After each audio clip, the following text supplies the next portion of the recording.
Queridos, nós estamos, de acordo com as leis do nosso estado, nós estamos entrando, não está sendo mais, por enquanto, não está sendo mais obrigatório o uso, mas se você não se sente à vontade de ficar sem máscara, você quer usar máscara, não tem problema, fique à vontade, não precisa ficar com vergonha ou se achar fora do contexto. Se você quer ficar com máscara, não tem problema nenhum. Mas o que nós te pedimos também, mesmo diante dessa liberação, presta atenção, rapidinho. Se porventura você tiver com algum sintoma de gripe ou alguma coisa, venha, coloque máscara, mesmo estando aqui, coloque máscara e não tem problema nenhum, ok? Mas se você não tiver sintoma nenhum, também não quiser usar a máscara, está tudo certo, Estamos voltando, graças a Deus, estamos retornando. Como cantamos nessa música, o inferno não vai prevalecer, não há nada que possa parar a igreja. Amém?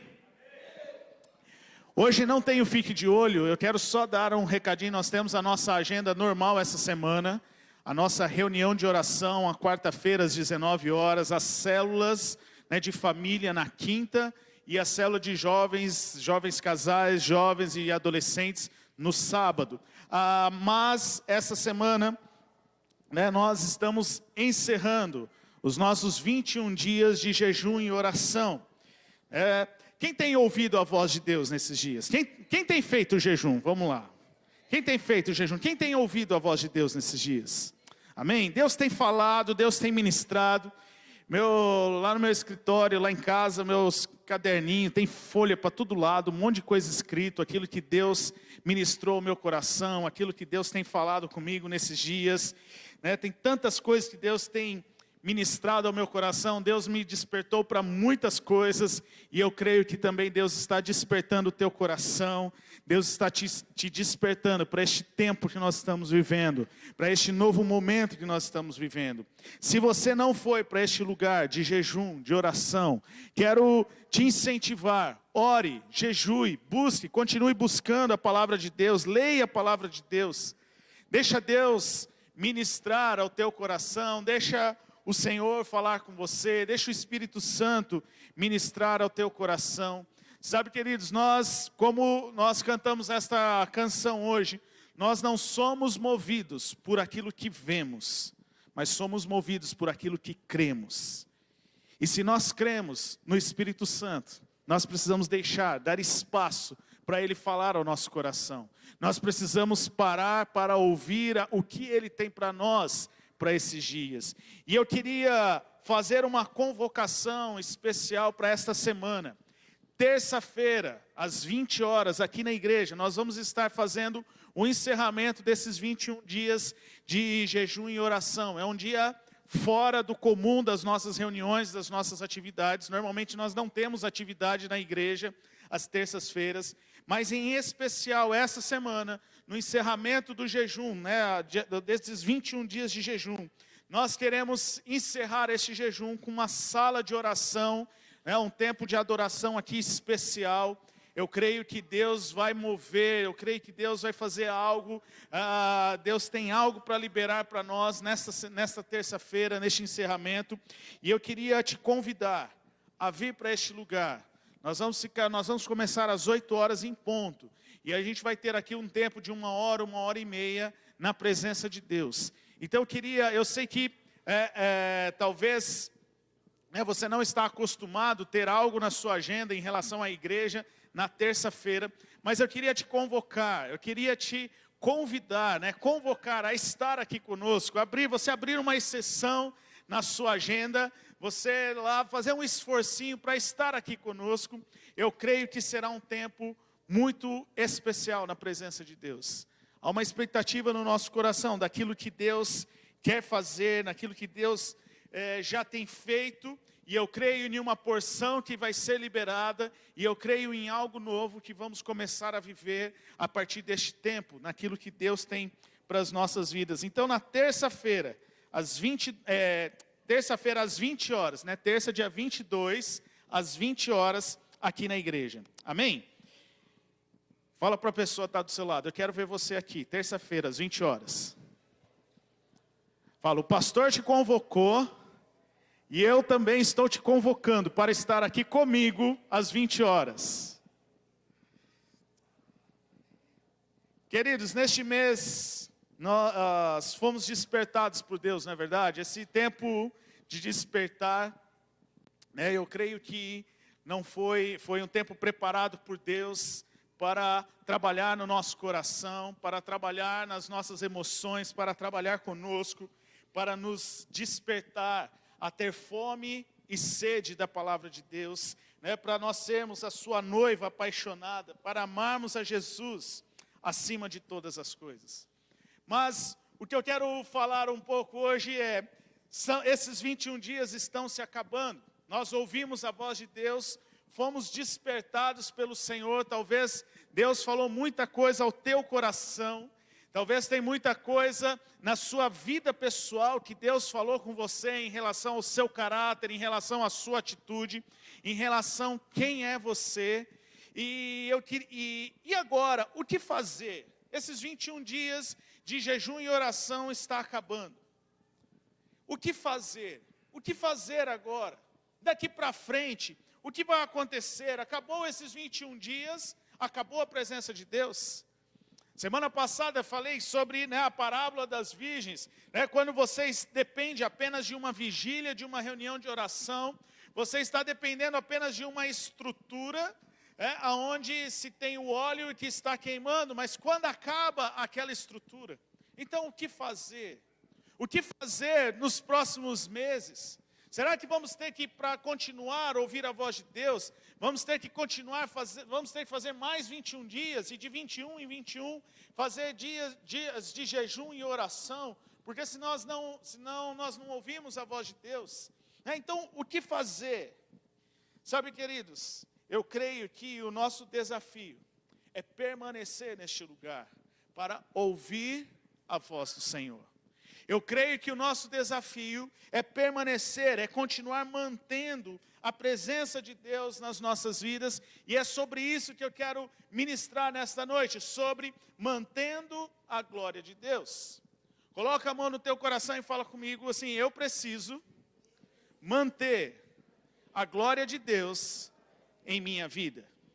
É minha responsabilidade manter a glória de Deus no meu coração. Sabe, queridos, quando ouvimos falar sobre a glória de Deus, às vezes temos um pouco de dificuldade para a gente compreender o que significa a glória de Deus. E eu quero hoje, de alguma forma, tentar te ajudar a entender um pouquinho mais sobre a glória de Deus, o que é a glória de Deus.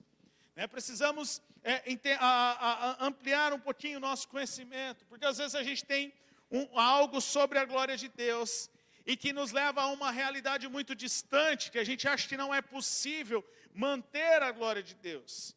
Mas eu quero nessa noite tentar de alguma forma, vamos assim, expandir um pouco mais o nosso conhecimento, para que nós entendamos o que é a glória de Deus. Então a primeira coisa que nós precisamos ter em mente, é que a glória de Deus, ela se manifestou de uma forma no Antigo Testamento, e ela se manifesta de uma outra forma nos dias de hoje. Antes de Jesus, ela se manifestou de uma forma, e pós-Jesus, a glória de Deus se manifesta de uma outra forma. Então, hoje, a glória de Deus, ela é manifestada em nós, através do Espírito Santo. Eu vou falar um pouquinho mais à frente sobre isso, mas a glória de Deus, ela tem a ver, hoje a glória de Deus, ela tem a ver com o caráter de Jesus, ela tem a ver com Jesus, com a presença de Jesus sendo manifestada em nós. Quando nós nos expomos diante dele, nós refletimos quem ele é, a sua glória. 2 Coríntios capítulo 3, versículo 18, eu tenho ministrado esse texto, eu já ministrei sobre esse texto várias vezes este ano, que fala que quando nós contemplamos a glória do Senhor, quando nós estamos com o nosso rosto descoberto e contemplamos a face do Senhor, de glória em glória, vamos sendo transformados. E aí quando a gente olha para o Novo Testamento, e a gente vê o que é que traz essa transformação, nós olhamos que a glória de Deus ela é manifestada através da vida de Jesus. Porque o que é ser transformado?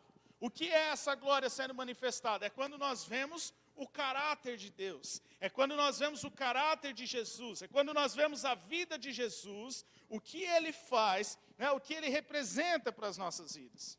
Daqui a pouco a gente vai ver um pouco mais sobre isso. Mas Paulo também nos diz que cabe a nós a manter a glória do Senhor sobre as nossas vidas. Cabe a nós a manter a presença de Deus em nós. Eu quero que você abra a sua Bíblia comigo em 1 Tessalonicenses, capítulo 5, versículo 19. 1 Tessalonicenses, capítulo 5, versículo 19. É um texto bem longo, que diz, não apaguem o Espírito. Vamos ler todo mundo junto? Olhando aqui, ó, no nosso telão, 1, 2, 3. Não. Vira para a pessoa que está do seu lado e fala para ela, não apague o Espírito. Não apague o Espírito. Em outras palavras, podemos dizer assim, não apague o mover de Deus. Não apague a unção de Deus na sua vida. Não tenham atitudes que sufoquem o mover de Deus. Por que sufocar?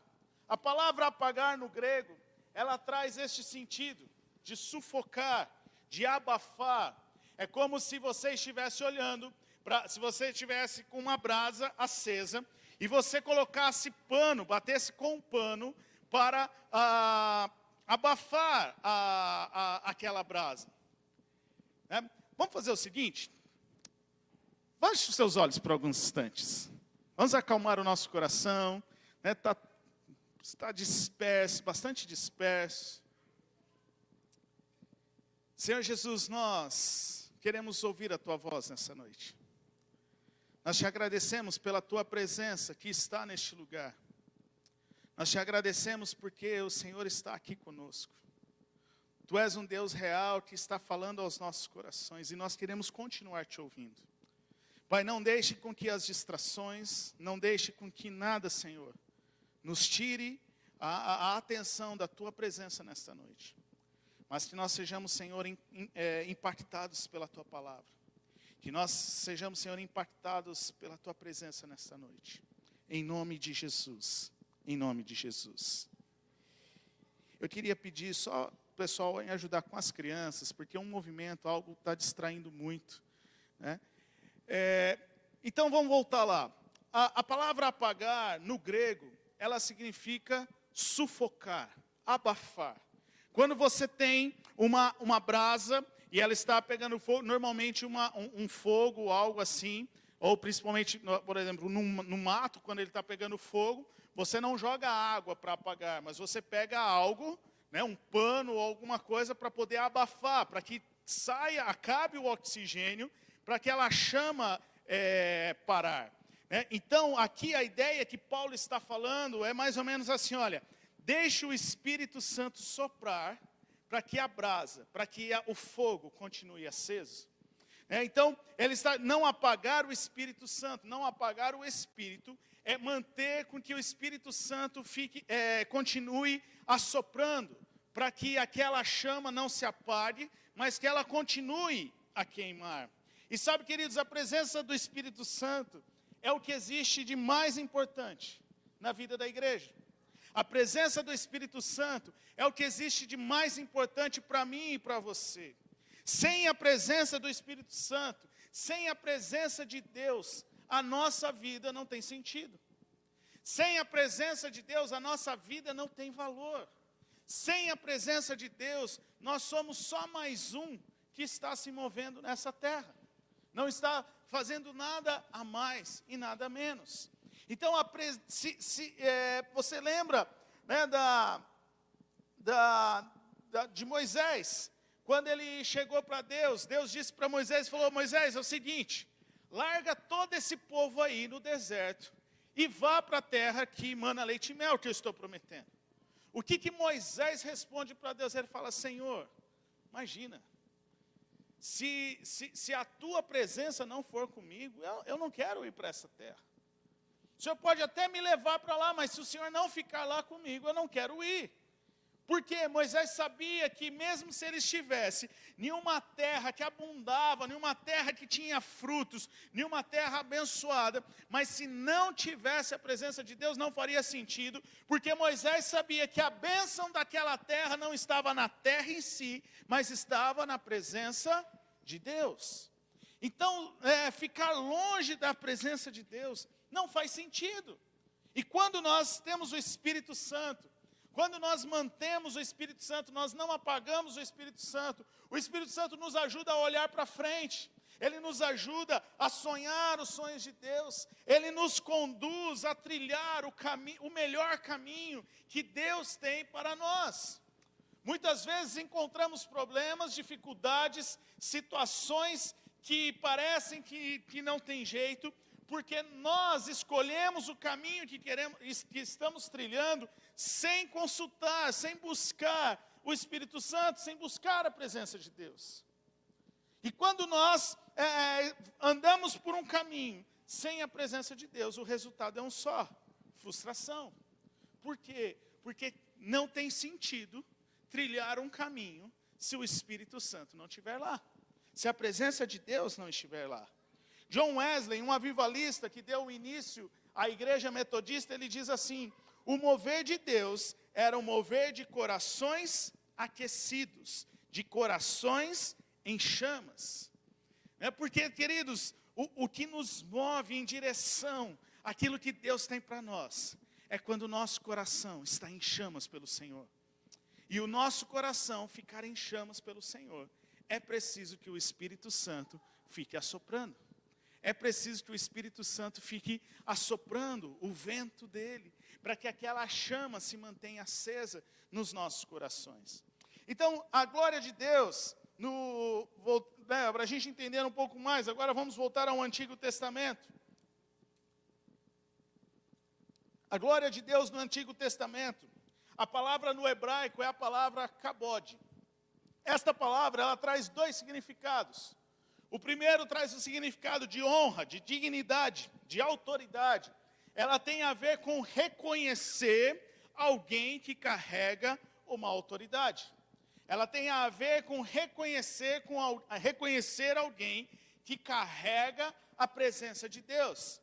Quantos profetas de Deus a gente não vê, ou quando a gente está num lugar, há um respeito, há uma reverência por aquela pessoa, porque a gente sabe que ao ver aquela pessoa, a gente consegue, a gente tem esse respeito de que aquela pessoa carrega a presença de Deus, aquela pessoa é uma pessoa que tem a presença de Deus na vida dela. Este é um sentido da palavra kabod, que fala da glória de Deus. O segundo sentido tem a ver com a palavra peso, o peso da glória de Deus.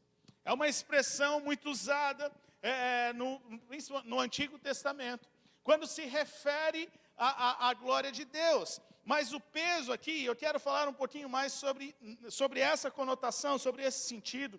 A glória de Deus como um peso, mas um peso não no sentido de um fardo que nós temos que carregar, mas um peso no sentido de autoridade.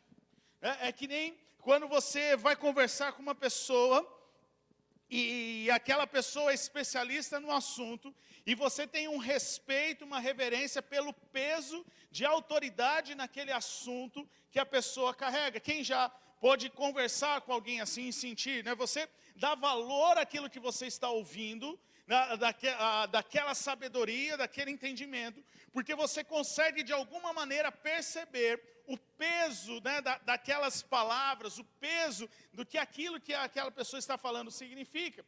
E aqui em relação à glória de Deus, é no mesmo sentido, entender o peso da sabedoria. Quando Deus fala, não há como nós discutirmos com Deus, porque a gente entende o peso da sabedoria, do conhecimento de Deus, da santidade de Deus.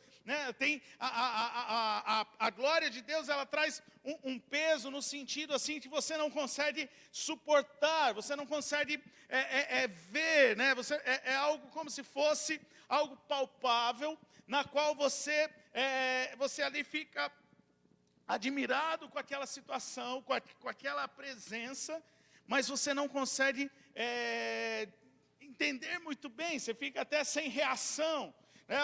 É um pouco difícil de nós compreendermos, porque no português nós não encontramos uma palavra para tentar explicar o que seria este peso que a palavra no hebraico traz, a palavra no original. Mas para nós entendermos, né, o peso da glória de Deus tem a ver com o peso do conhecimento do Senhor, da sabedoria do Senhor, da santidade de Deus. E você se lembra da história, quando Salomão vai inaugurar o templo. Vamos a 2 Crônicas, capítulo 5, versículo 13, versículo 14.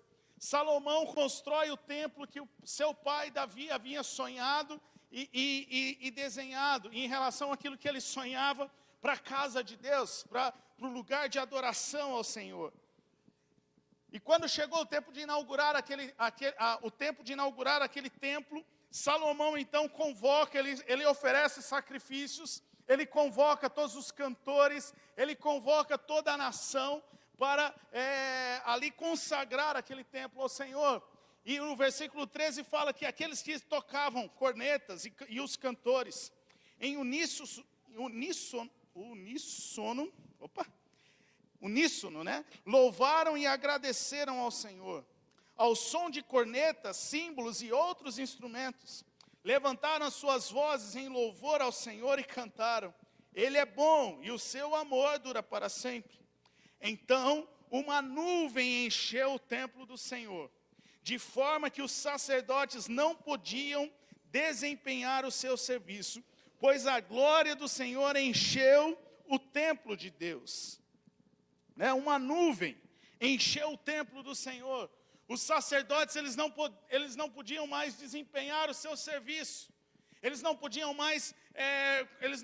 mais se mover naquele lugar. Na versão corrigida fala que eles não podiam mais permanecer em pé para ministrar.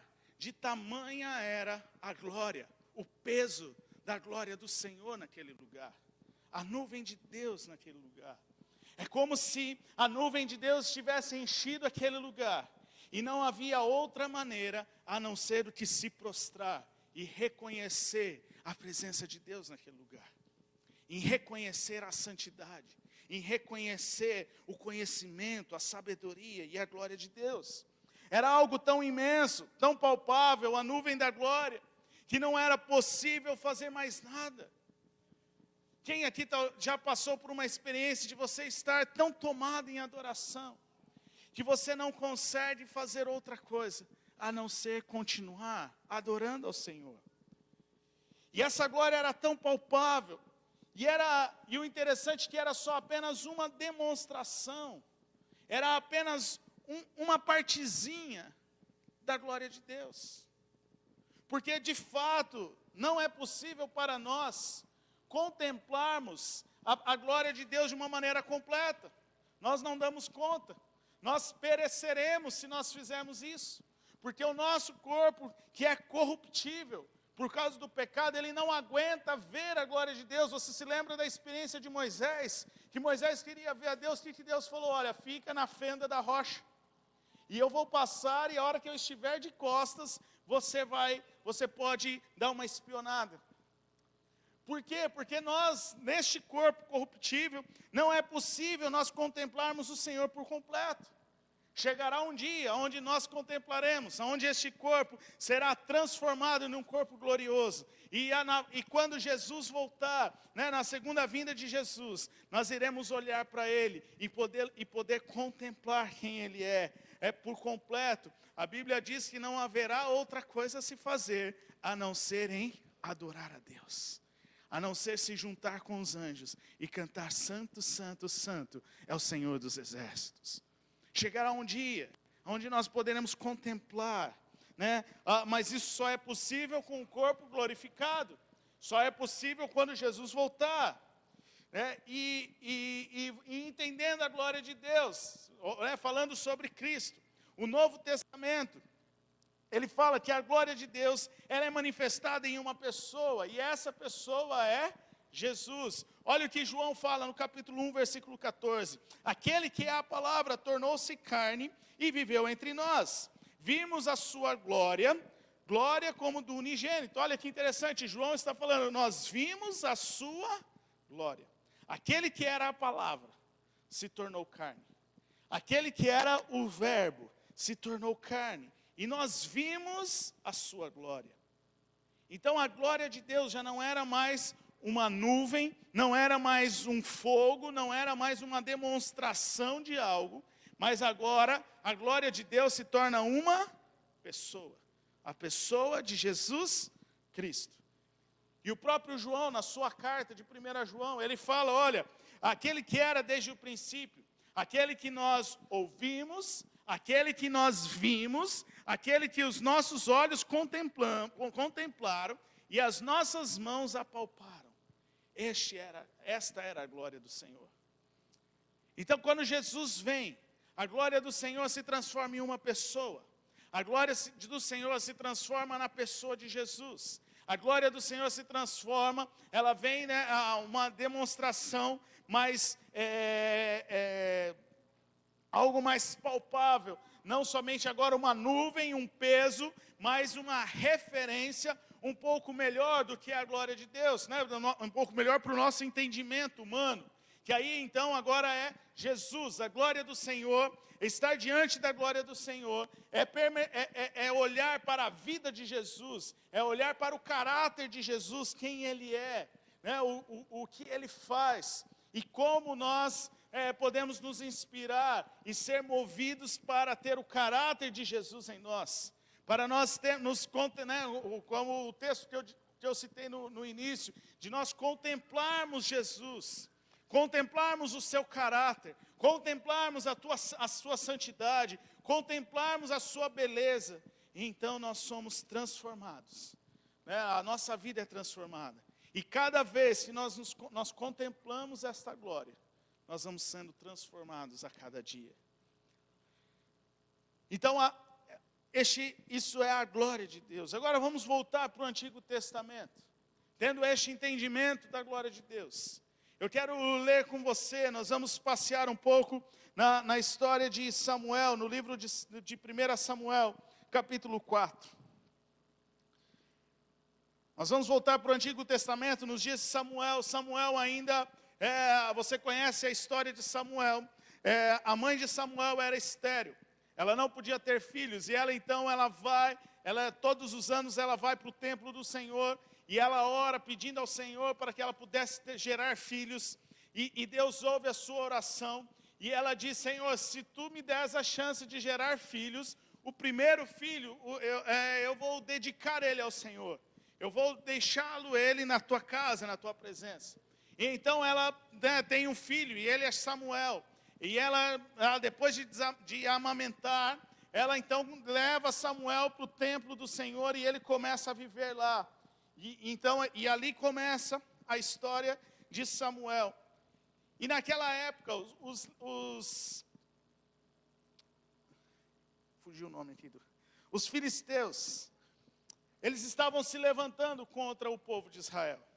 Não havia um rei naquela época. Samuel, ele ainda era no tempo de Juízes, quando Deus levantava um homem para salvar a nação, para tirar a nação daquele lugar de aflição, né? E o sacerdote daquela época era Eli, né? Eli que ouve ali a oração de Ana, pensando até que ela estava bêbada, e ali ele responde, ele fala, mulher, Deus ouviu a tua voz, a tua oração, né? E Eli, juntamente com seus filhos, ministravam no templo. E uma certa ocasião, os filisteus vieram para guerrear e oprimir o povo de Israel. E Israel havia perdido a batalha. Israel havia ido para a batalha e eles perderam, e 4.000 homens tinham sido abatidos do exército de Israel. E aqueles soldados retornam. Vamos ler 1 Samuel capítulo 4, versículo 2. Quando os soldados voltaram ao acampamento, as autoridades de Israel perguntaram, por que o Senhor deixou que os filisteus nos derrotassem? vamos a Siló buscar a arca da aliança do Senhor, para que Ele vá conosco e nos salve das mãos dos inimigos, das mãos dos nossos inimigos. Então eles haviam perdido a batalha. E aí quando eles chegaram para as autoridades, até então, eles estavam até acostumados por ganhar as batalhas, porque Deus guerreava por eles. Já havia se passado alguns juízes, a história, né, vai falar sobre Débora, vai falar sobre Gideão, vai falar sobre Sansão e outros juízes que se levantaram para salvar a nação de Israel. Mas chegou naquele momento, o exército de Israel havia perdido, e eles começaram a perguntar: por que o Senhor permitiu isso? Por que o Senhor permitiu com que os filisteus nos derrotassem? Por que tamanha vergonha? Sabe, queridos, muitas vezes as coisas de ruim que acontecem na nossa vida, a gente quer colocar na conta de Deus, né? Ah, Deus permitiu. Ah, é porque Deus não sei o quê. E às vezes, queremos até colocar a culpa em Deus. Falar que, não, mas é porque Deus é mau. Ah, não, é porque Deus fez isso. Mas o fato é que muitas vezes acontecem coisas nas nossas vidas por causa das nossas escolhas, por causa do caminho que nós escolhemos trilhar, aonde Deus não tem nada a ver com a história, aonde Deus tentou te alertar para você não entrar por aquele caminho, mas você ignorou, você não ouviu. E aí não adianta a gente querer colocar a culpa em Deus, não vai dar certo. Deus, Ele é um Deus amoroso, é um Deus misericordioso, Ele permite sim que as situações acontecem, mas tem coisas que acontecem que Deus só permitiu porque você escolheu, que Deus não te livrou porque é uma consequência das suas escolhas. Então o povo de Israel estava, mas por que Deus fez isso? E aí de repente eles têm a brilhante ideia: vamos fazer o seguinte, vamos buscar a arca da aliança e vamos levar a arca juntamente conosco na batalha. Você sabe, naquela época, a arca, ela representava a presença de Deus. Era um móvel de 1,10 m, de 70 de largura por 70 de profundidade. E ela tinha 2 querubins, né, na sua tampa, e os sacerdotes carregavam, né, é a mesma arca do tempo de Moisés, no tempo de Moisés, que Deus, né, fez ali no tabernáculo. Mas a arca, ela representava a glória de Deus, mas ela não era a glória de Deus. Ela tinha uma simbologia, ela representava, né, a presença de Deus, mas ela não era a glória de Deus, porque nós vemos até mesmo, na época do tabernáculo, se tinha a arca, mas quando Deus vinha, Ele vinha numa nuvem, ou Ele se mostrava numa coluna de fogo, Ele tinha suas formas de demonstrar a sua presença. Então a arca era apenas uma representação da glória de Deus. Mas, e olha o que acontece no capítulo 4, versículo 3, de 1 Samuel. Então mandaram trazer de Siló, né? Siló era a cidade onde o tabernáculo de Moisés havia sido construído de uma maneira fixa ali naquela cidade. Então mandaram trazer de Siló a arca da aliança do Senhor dos Exércitos, que tem o seu trono entre os querubins. E os 2 filhos de Eli, Ofni e Finéias, acompanharam a arca da aliança de Deus. Então, aquelas autoridades, os soldados, mandaram trazer a arca. E Ofni e Finéias, que eram os filhos do sumo sacerdote Eli, estavam juntos. Eles que estavam carregando a arca do Senhor. Mas, queridos, Ofni e Finéias eram homens que eram homens terríveis, homens que pecavam diante de Deus. Eram homens que eles usavam as suas posições, tamanha era o seu pecado, que eles usavam as suas posições de sacerdote para seduzir as mulheres e para se prostituírem com elas. Eram homens que traziam a abominação para o Senhor. O povo ia levar as ofertas, os sacrifícios ao Senhor. Naquela época o sacrifício era de um animal, e havia uma parte daquele animal que precisava ser separado para o sustento dos sacerdotes. Essa era a lei que Deus tinha dado a Moisés.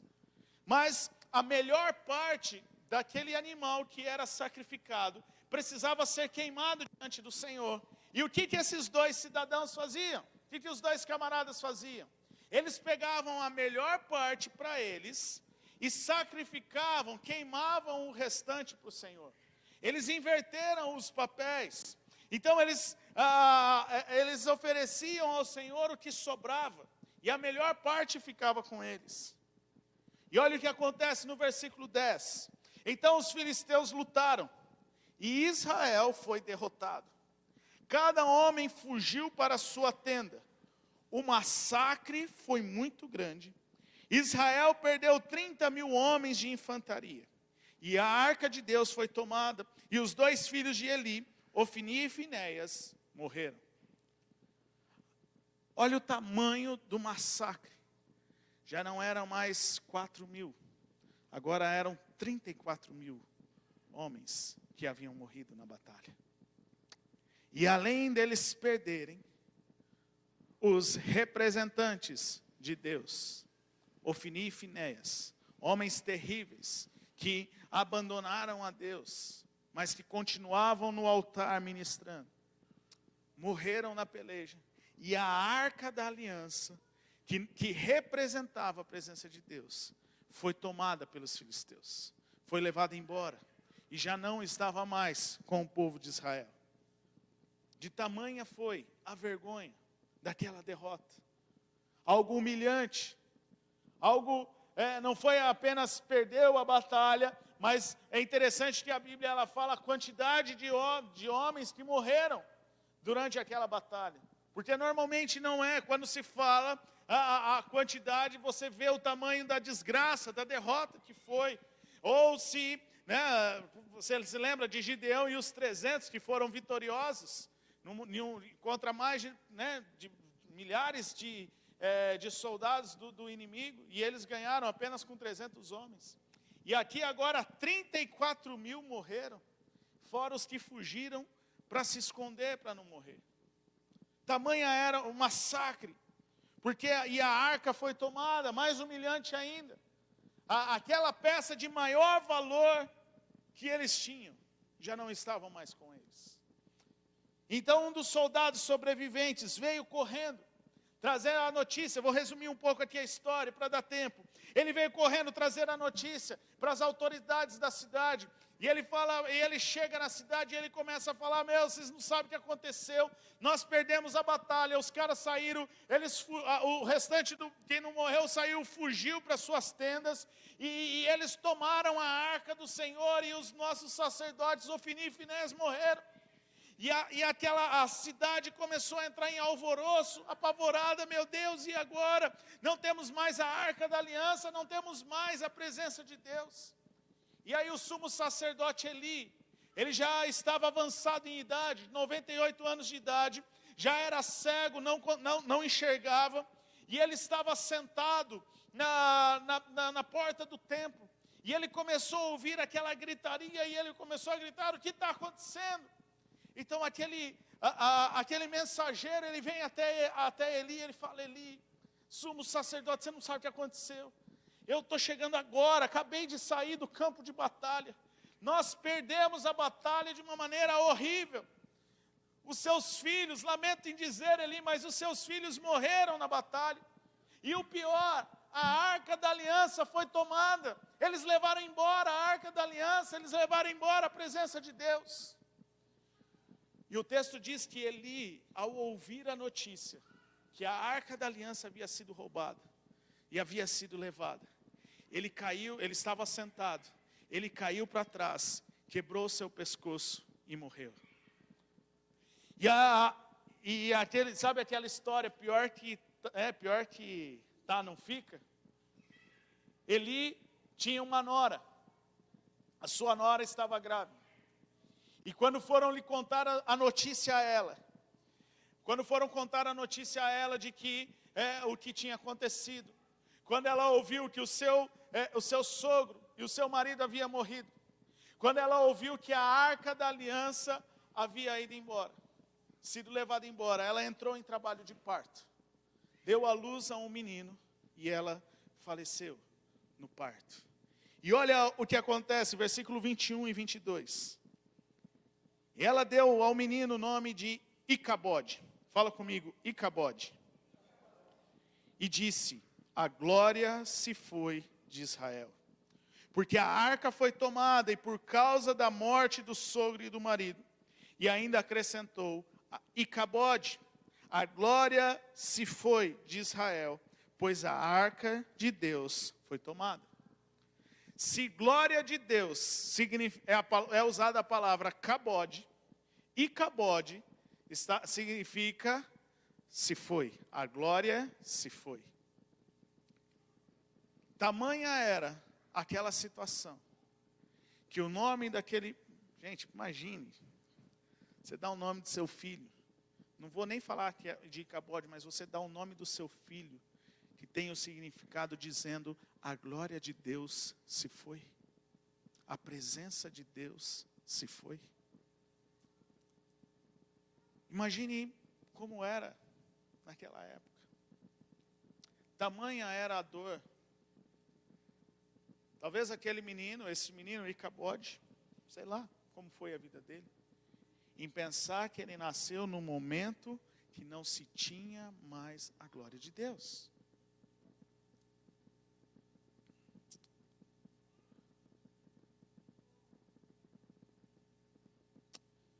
Como viver sem a presença de Deus?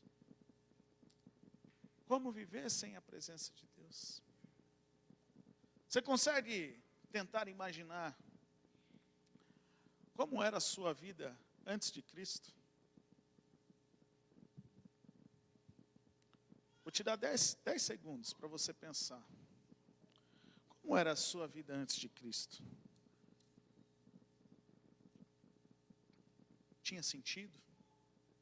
Tinha algum valor? Compara agora a sua vida antes de Cristo.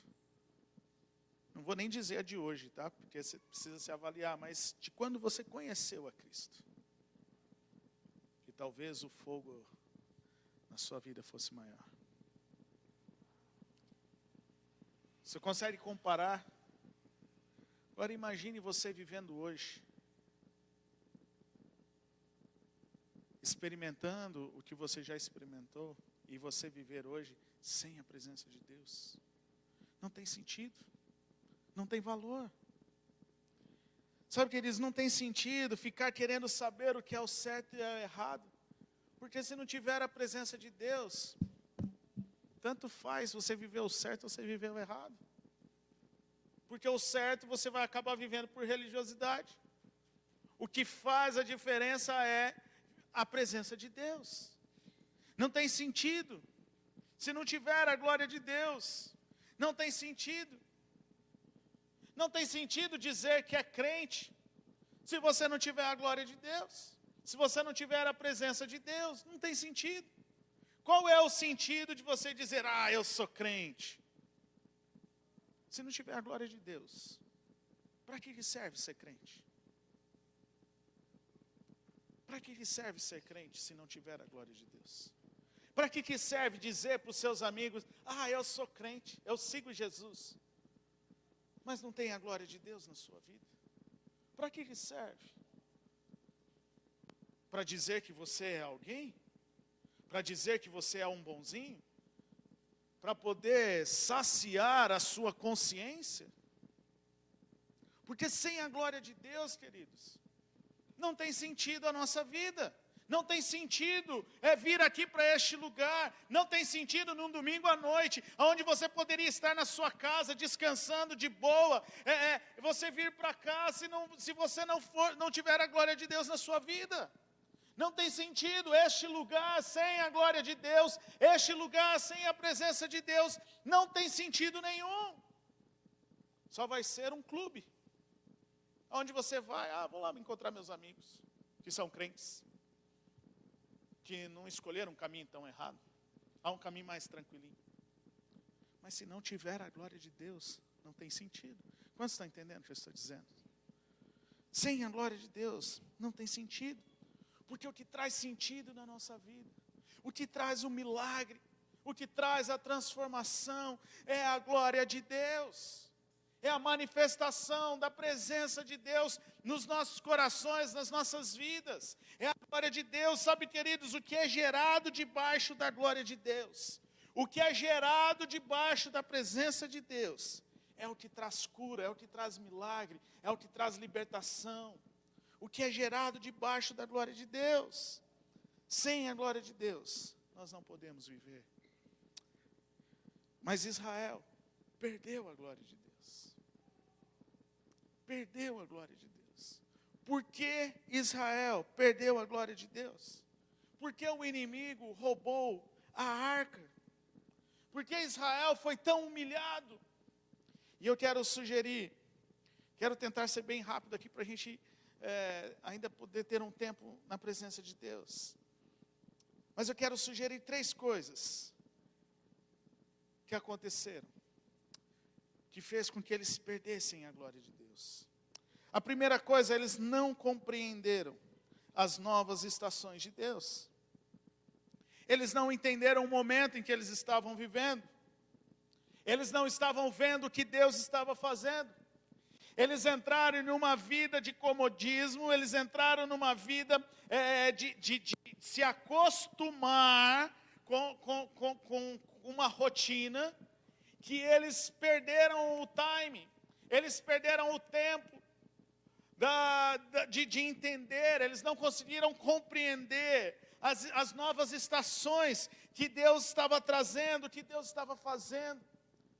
Naquele momento, queridos, onde Ofni e Finéias já não iam mais representar, Deus já havia desprezado eles por causa do desprezo que eles haviam dado ao Senhor. Deus já estava levantando um menino chamado Samuel. Deus já estava levantando um profeta, um sacerdote, que iria mudar a linhagem da família de Eli, que iria mudar a linhagem daquele sacerdote. Deus já estava levantando Samuel para ser um profeta, um sacerdote, um menino que já estava tendo experiência com Deus. Um menino nos seus 8, 9 anos, que já estava ouvindo a voz do Senhor. E aqui eu quero fazer um parênteses. Eu acredito, queridos, que nós estamos entrando numa geração, nós estamos entrando numa estação, onde os nossos filhos, as nossas crianças, elas ainda crianças, com seus 6, 7, 8, elas serão impactadas pela presença de Deus, elas ouvirão a voz do Senhor, elas ouvirão a voz de Deus nos seus corações. Eu acredito que nós vamos entrar nessa geração, já estamos vivendo esta estação, onde as nossas crianças vão ouvir a voz do Senhor nitidamente. Pais que estão aqui, comecem a orar pelos seus filhos, para que eles escutem já desde pequeno a voz de Deus. Ore todos os dias, para que eles tenham experiências no Senhor. Às vezes a gente fica com tanto medo, como será o futuro do meu filho, nesse mundo cheio de ideologias, e disso e aquilo. Preste atenção, você não tem que ter medo daquilo que vai ser. Você precisa orar para que ele transforme a geração dele. Você precisa orar para que desde já ele seja marcado pelo Senhor. Precisa haver uma cultura na sua casa, precisa haver uma cultura no seu ambiente familiar, para que o seu filho possa ouvir a voz de Deus. Lá em casa, a gente sempre faz isso. A gente tem o devocional com a Esther, e é interessante que quando a gente esquece de fazer, ela fala: papai, você vai fazer o devocional hoje comigo? Ou mamãe, você vai fazer o meu devocional? E a gente criou esse costume, e toda vez que a gente vai para o devocional, a gente fala: filha, agora é o nosso tempo da gente ouvir a voz de Deus. Ouvir o que Deus tem para as nossas vidas. E é interessante que mesmo, várias vezes, enquanto eu estava contando a história para ela, Deus ministrava o meu coração com aquela historinha, da Bíblia dela que nós compramos. Mas a gente começou a criar esta cultura na vida dela ouvir a voz de Deus. E várias vezes, não foi uma vez só, mas várias vezes, a Esther já chegou para mim e para a Letícia, e fala: papai, mamãe, eu ouvi a voz de Deus hoje. E queridos, preste atenção, pais, não despreze. Porque muitas vezes a gente acha, mas filha, para, você está inventando as coisas aí, você nem sabe o que é. Não despreze, mas incentive. E uma das vezes, né, que ela falou, que eu me lembro foi, acho que semana passada, estávamos falando sobre a história de Davi e Jonatas, sobre ser amigos, né? E passou 1 ou 2 dias depois daquela história, ela virou para mim assim, papai, eu ouvi Jesus hoje. Eu falei, filha, o que Jesus falou para você? Ele falou que eu preciso amar os meus amiguinhos, da creche e da igreja. Eu falei, é isso aí, filha, é isso aí. É Jesus falando com você, porque nós precisamos amar o próximo, nós precisamos amar os nossos amigos. Desde já, e cultivar essa cultura, né, de ouvir a voz de Deus, de estar sensível à voz de Deus.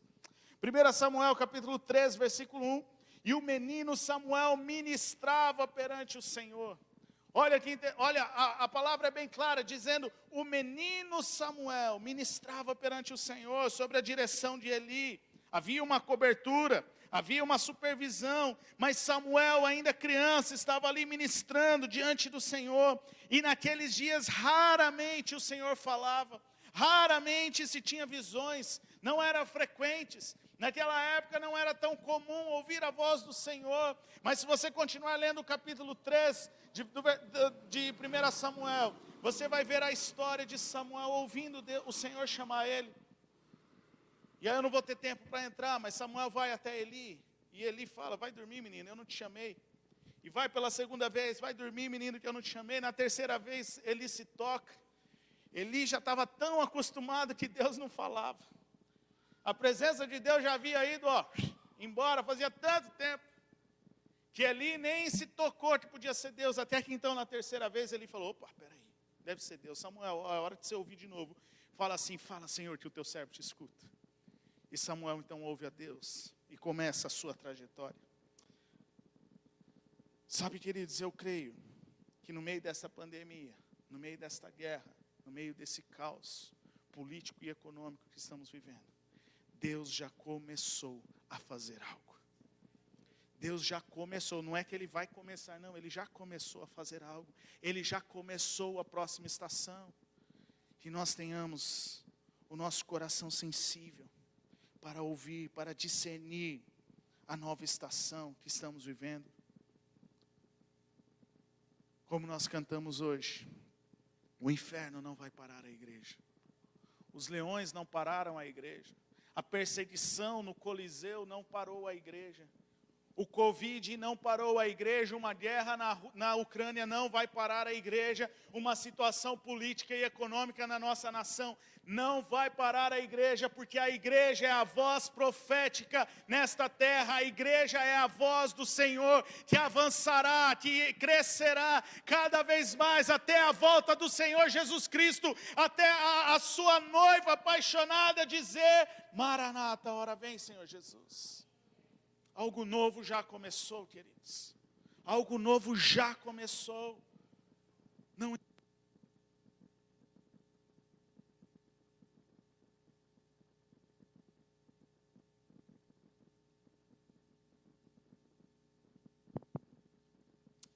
Não endureça o seu coração, mas discirna o tempo, discirna a estação. Esta pandemia trouxe uma tendência muito grande de nós acomodarmos, de ficarmos em casa, de sossegarmos. Mas, queridos, há situações na nossa vida que só muda quando a gente está orando, intercedendo, quando a gente está junto. Hoje nós não fizemos uma transmissão online, está sendo apenas gravado. Mas esta presença de Deus que nós sentimos aqui hoje na hora do louvor, muitas vezes não é possível sentir ela na sala da nossa casa, porque não tem a atmosfera deste lugar quando nós estamos juntos. Claro, uma ferramenta para alcançar outras pessoas. Quando você realmente não pode estar por alguma questão de você acompanhar, no online, ela é bem-vinda. Mas, queridos, ela não vai substituir aquilo que acontece quando há uma atmosfera de adoração, quando há uma atmosfera de intercessão, quando a igreja do Senhor está reunida. Tem coisas que nós só vamos experimentar quando nós estamos juntos, e a glória do Senhor vem, e a glória do Senhor desce. Há situações que só vão ser mudadas debaixo da glória do Senhor. Segunda coisa, deixa eu correr aqui. Por que eles perderam a glória de Deus? Porque eles honraram mais a homens do que a Deus. 1 Samuel capítulo 2, versículo 12. Os filhos de Eli eram ímpios e não se importavam com o Senhor. Ímpios não tinham comunhão com Deus. Pode abaixar um pouco, Antônio. Não tinham comunhão com Deus. Eles estavam ministrando no templo. Eles estavam exercendo o seu ministério, mas eles não tinham mais comunhão com Deus.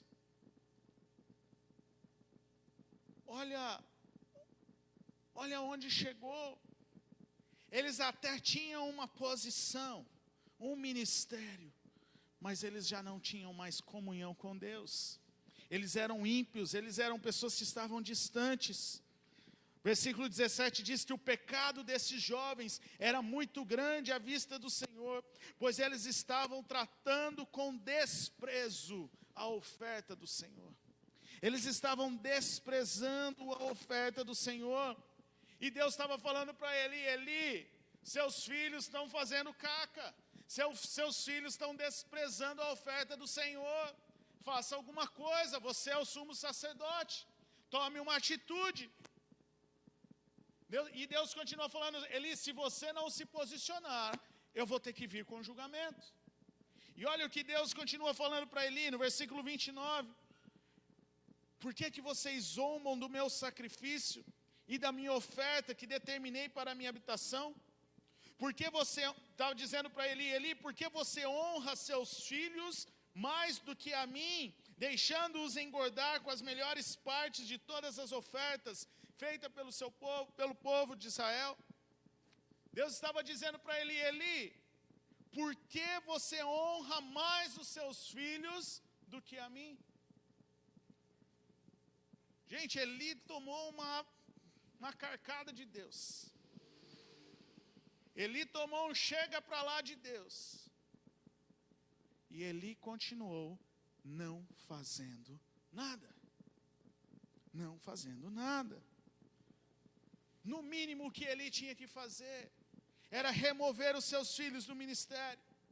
Era remover os seus filhos daquele lugar. Mas Eli não queria desagradar os seus filhos. Para ele, os filhos eram mais importantes do que Deus em seu coração. Os filhos tinham um lugar no seu coração que era mais importante do que Deus. Ele precisava colocar limite para os seus filhos, mas ele não fez isso. E aqui nos mostra um princípio para todos nós pais. Filhos que não têm limites, filhos que não respeitam os seus pais, jamais irão respeitar as autoridades sobre a sua vida, inclusive Deus. Papai e mamãe que estão aqui, pais, pai, o homem, pai que está aqui, você tem a responsabilidade de colocar limites sobre o seu filho.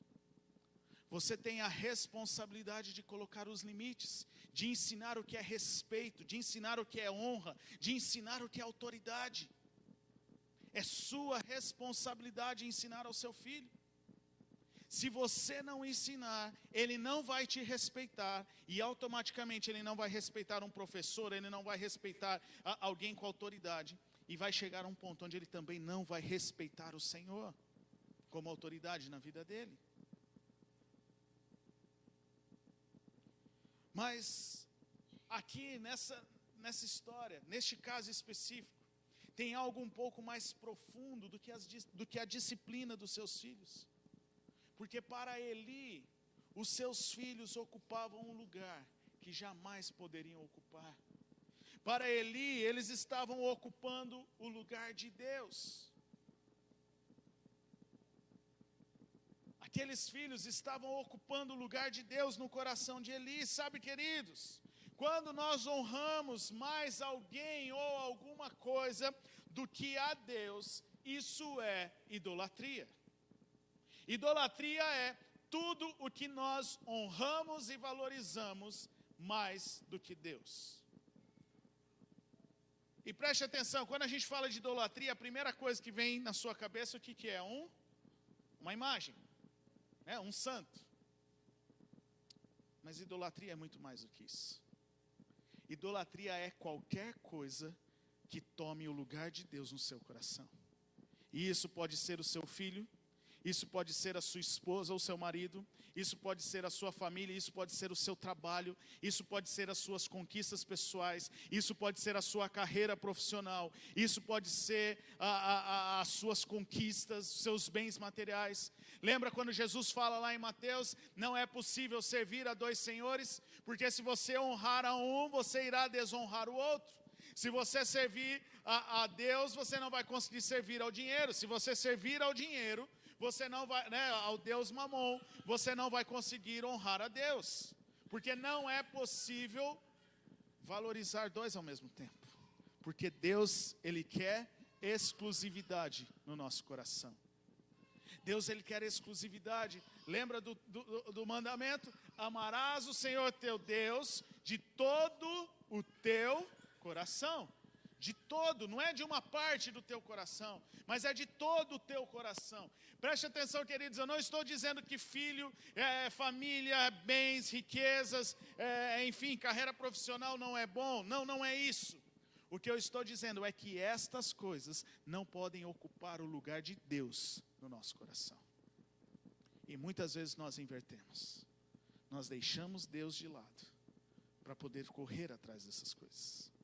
Porque nós não valorizamos a presença de Deus. Eu queria te incentivar nessa noite. Avalie o seu coração. Como está o seu coração hoje? Aonde Deus está no seu coração hoje? Tem alguma coisa roubando o lugar de Deus no teu coração? Tem alguma coisa roubando a posição de Deus no teu coração?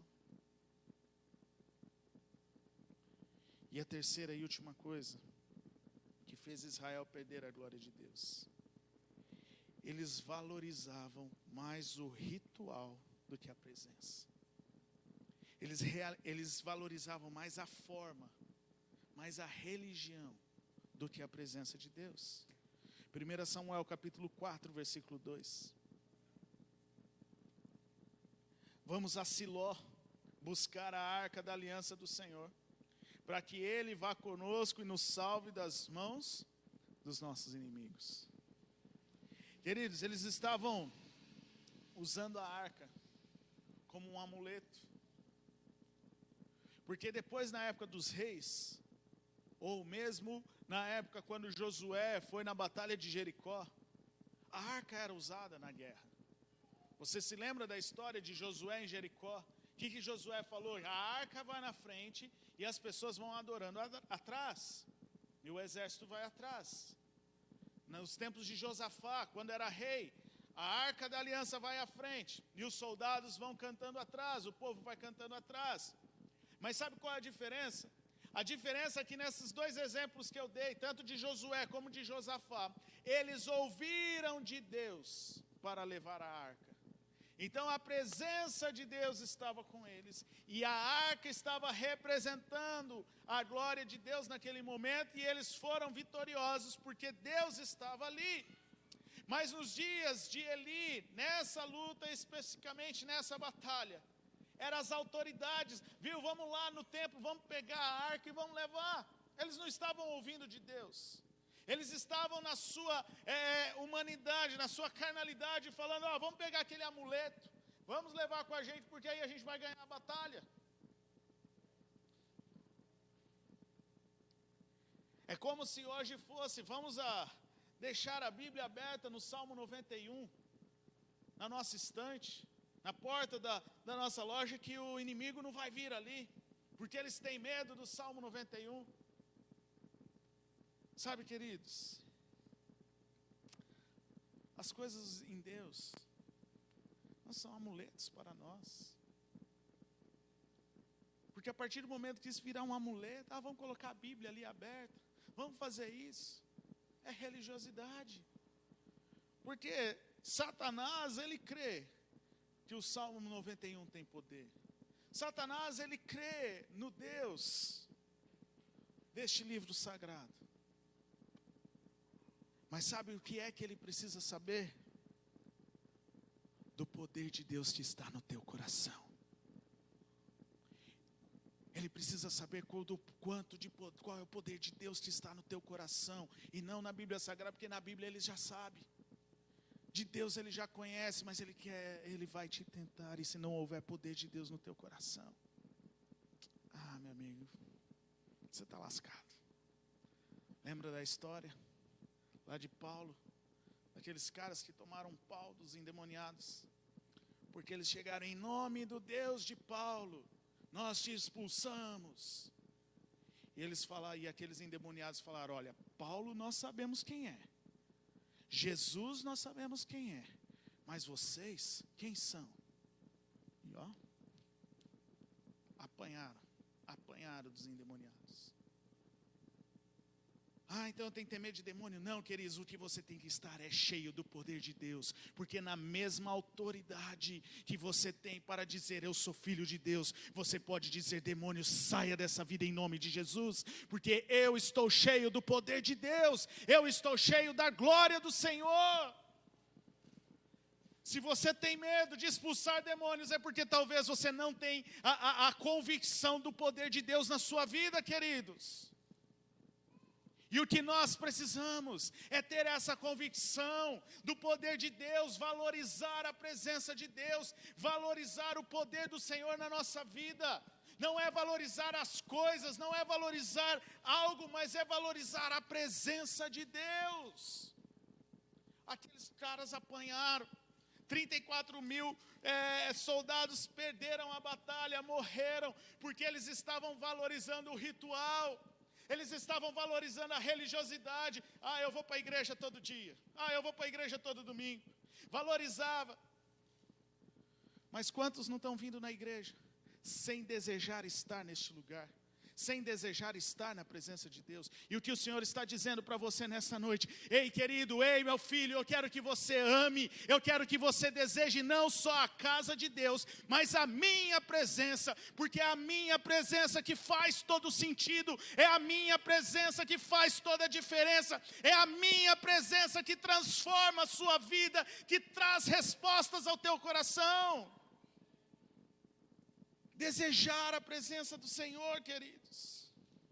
Valorizar a essência. Voltar à essência, valorizar a presença de Deus.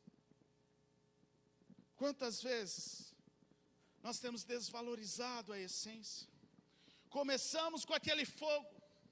Começamos incendiados. Estou cheio da glória de Deus.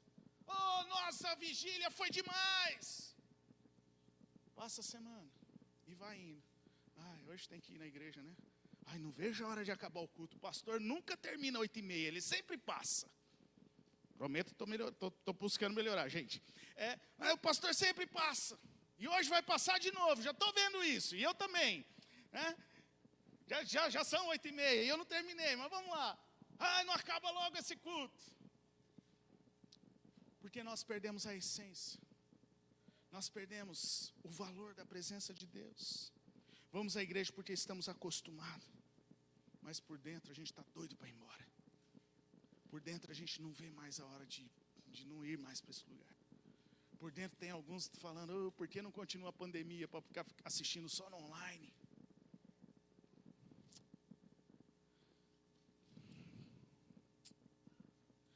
Mas na igreja não tem nem mais tecladista. Na igreja não tem nem mais isso ou aquilo. Mas na igreja não acontece isso. Na igreja não tem uma salinha para as crianças. Tem que ficar aí as crianças no meio. Tem que se adaptar. Na igreja tem que... Não, deixa eu ficar quieto. Aí, tem que fazer barulho no meio da reunião. Na igreja tem barulho que distrai. Mas quando nós pensamos assim, é porque nós não estamos mais valorizando a presença de Deus. É porque nós estamos valorizando a estrutura do que a presença. Não valorize a forma, mas valorize a presença de Deus. E os músicos podem vir para não poder acabar, senão vocês vão brigar comigo. Queridos, eu quero concluir, mas eu não posso concluir sem lembrar a história de Sansão. Você conhece a história de Sansão? Sansão foi um menino separado por Deus desde antes do seu nascimento. Sansão nasceu debaixo de um voto. Deus veio aos pais de Sansão e disse: olha, este menino vai ser criado debaixo de um voto de nazireu. Não era nem somente beber vinho, mas ele não podia nem comer a uva. Ele não podia tocar em cadáveres. Ele não podia se contaminar com comidas impuras. E ele não podia cortar os seus cabelos. Eu já não estou nesse voto. Então, Sansão tinha uma promessa na sua vida, que ele teria a força, que ele salvaria o povo de Israel. Mas ele carregava um voto, ele carregava uma responsabilidade. Mas aí quando nós vemos a história, ele matou um leão perto de uma vinha. O que alguém que não pode comer uva estava fazendo perto de uma vinha? Depois o texto diz que ele volta um tempo depois e ele pega um favo de mel daquele cadáver daquele leão. O que um cara que não podia se contaminar, não podia tocar nenhum cadáver, foi fazer lá perto daquele cadáver daquele leão? E Sansão foi abrindo concessões, até que ele então vai com Dalila. E por algumas vezes ele fala, a Dalila fala: Sansão, conte-me o segredo da sua força. E Sansão brinca, ele fala: se me amarrassem com corda XYZ, tivesse molhado, eu não conseguiria resistir ao exército dos filisteus. E aí então Dalila faz, e a hora que ele acorda, ele vai lá e arrebenta. Mas chega um determinado ponto que Sansão revela. Ele fala: se cortasse o meu cabelo, eu perderia. E aí então Dalila corta os cabelos de Sansão, e ela grita: Sansão, acorda, os filisteus estão vindo aí. E Sansão nem percebeu que ele tinha perdido a presença de Deus. E ele acorda, e quando ele vê, ele já não tinha força. Sansão se acostumou tanto com as concessões que ele nem percebeu qual foi o momento que ele perdeu a glória de Deus. O que eu quero dizer com isso, queridos, é que muitas vezes nós abrimos tantas concessões que quando você se dá conta, você já está tão frio e tão distante da presença de Deus, que você não sabe